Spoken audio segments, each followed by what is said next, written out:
Pernahkah kamu sadari rekening di dalam bank akan memotong biaya administrasi yang relatif kecil dan tanpa disadari, sebuah bank memiliki jutaan nasabah dan bila potongan kecil itu digabungkan, maka akan menjadi nominal yang besar.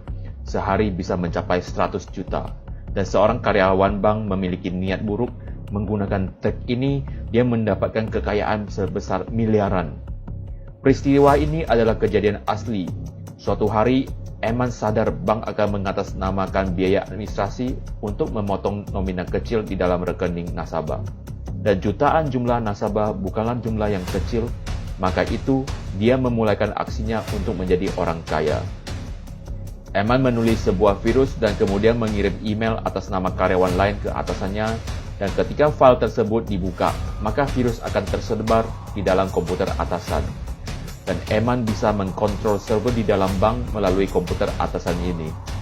Ketika server di-restart, maka dalam selang waktu tersebut, Eman akan hack semua password server. Dia menulis kode hack untuk memotong 1 sen untuk sebuah nasabah dan diberikan keterangan biaya administrasi. Nominal segede ini tidak bisa langsung ditransfer ke dalam rekening sendiri. Eman mencari rekening yang sudah lama dan tidak dipakai, kemudian mentransfer semua nominal kecil ke rekening tersebut dan berhasil. Yes! Tiba-tiba pintu diketuk dengan cemas. Eman adalah seorang karyawan yang selalu patuh dengan aturan perusahaan. Walaupun memiliki skill yang bagus tetapi tidak memiliki ijazah, maka itu dia hanya bisa jadi karyawan biasa. Sebaliknya, teman akrabnya Intan sudah menjadi kepala manajemen kepala networking. Bila ada kendala pekerjaan, Intan pasti meminta bantuan Eman. Eman sudah capek dengan kehidupan begini dan parahnya, ayahnya juga jatuh sakit dan memerlukan biaya yang gede. Suatu hari, dia diculik oleh mafia setempat dan dia baru ketahui bahwa ayahnya melakukan pinjaman yang besar. Karena terjepit oleh situasi, barulah dia memiliki niat jelek atas uang nominal kecil tersebut.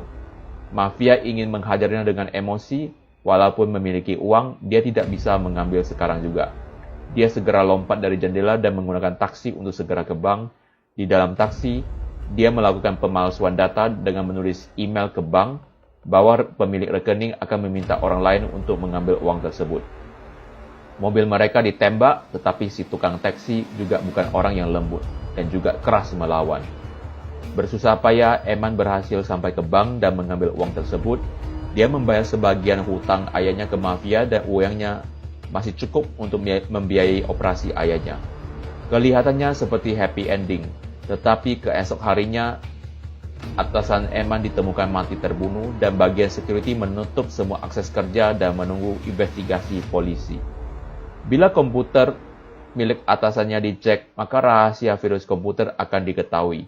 Maka itu Eman harus menghapus email tersebut. Sebelum kedatangan polisi, Eman tidak memiliki akses ke server room. Dia segera panik. Kemudian salah satu staf networking masuk ke toilet dan meninggalkan HP-nya. Eman segera mengambil kaca proteksi HP-nya dan melihat sebuah sidik jari yang jelas. Dia menyamar sebagai seorang cleaner dan mematikan semua kamera security, kemudian memalsukan identitas untuk ke ruang server.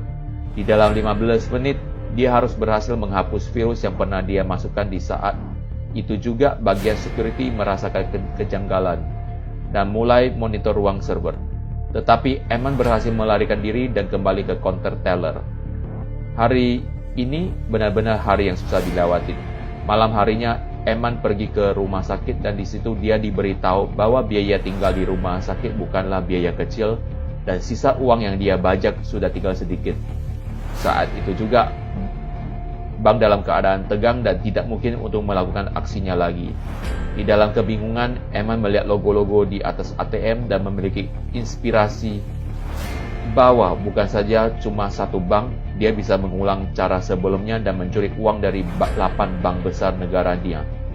Dan hidupnya bahagia dengan ayahnya dengan uang curiannya.